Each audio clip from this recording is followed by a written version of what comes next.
हाँ जी फ्रेंड्स, आपने देखा होगा कि लास्ट ईयर बहुत सारे इनकम टैक्स नोटिसेस इशू करे थे इनकम टैक्स डिपार्टमेंट ने। आप देख सकते हैं जो लास्ट ईयर की न्यूज़ है।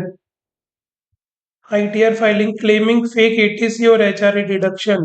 तो आईटी डिपार्टमेंट ने बहुत से लोगों को इनकम टैक्स के नोटिसेस इशू करे थे related to fake HRA deduction या फेक एटीसी डिडक्शन। तो आज के सेशन में अपन एचआरए से रिलेटेड चीजें डिस्कस करने वाले हैं कि न्यू इनकम टैक्स एक्ट 2025 में एचआरए में क्या चेंजेस करे गए। तो विदाउट एनी फर्दर डिले शुरू करते हैं आज का session. Welcome to taxation with Archit. देखिए, बात करते हैं एचआरए की।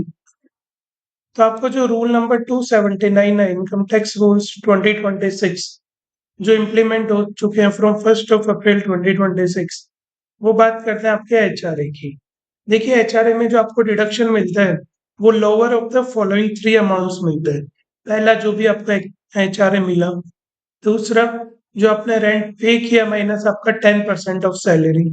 और थर्ड कंपोनेंट इज 40 या 50% of salary as the case में बी। और यहाँ पे सैलरी का मतलब क्या होता है? आपका बेसिक सैलरी प्लस आपका डीए, जो रिटायरमेंट बेनिफिट का पार्ट होगा, प्लस टर्न ओवर कमीशन। तो देखिए, जो लिमिट्स में चेंज करे गए हैं वो क्या है। जो पहले आपको 50% ऑफ सैलरी डिडक्शन अलाउ हुआ करता था, वो सिर्फ 4 मेट्रो सिटीज में अलाउड होता था: Mumbai, Kolkata, Delhi and Chennai. But new income tax act 2025 में फ्रॉम 1 अप्रैल 2026 गवर्नमेंट ने 4 मेजर सिटीज और एड ऑन कर दी है, जिसमें आपका हैदराबाद, पुणे, अहमदाबाद एंड बेंगलोर। अगर आप यहाँ पे कहीं वर्क कर रहे हैं तो आपके केस में 50% ऑफ सैलरी होगा। तो जब भी आप टैक्स प्लानिंग करें या अपने एम्प्लॉयर को डिक्लेरेशन फाइल करें कि आपको न्यू रिजीम में जाना है या ओल्ड रिजीम में फॉर द टैक्स ईयर 26-27, तो एक बार आप एचआरए का कंप्यूटेशन दोबारा से कर लें। और दूसरा एक चेंज किया गया वो क्या है कि जो आप देखो, एचआरए के फेक डिडक्शंस कैसे क्लेम करते थे कि आप घर पे रह रहे हैं, वर्क फ्रॉम होम कर रहे हैं और अपने मदर फादर को रेंट दिखा के डिडक्शन क्लेम कर रहे हैं। बट अभी न्यू रूल्स में क्या कर दिया गया है, अगर आप 1 लाख से ज्यादा रेंट पे करते हैं तो आप जिसको रेंट पे कर रहे हैं उसका पैन भी आपको बताना पड़ेगा, पैन नंबर।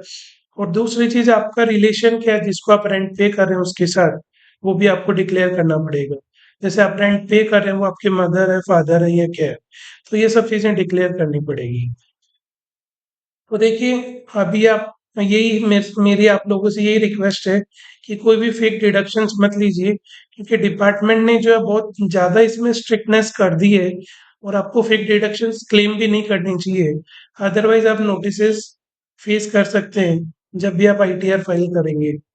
तो कैसा लगा आज का वीडियो, आप बताइएगा मुझे कमेंट्स में। और चैनल को सब्सक्राइब कर लीजिए क्योंकि यही मेरे लिए मोटिवेशन है। और लाइक कर दीजिए वीडियो को। और मिलते हैं अगले वीडियो में। तब तक के लिए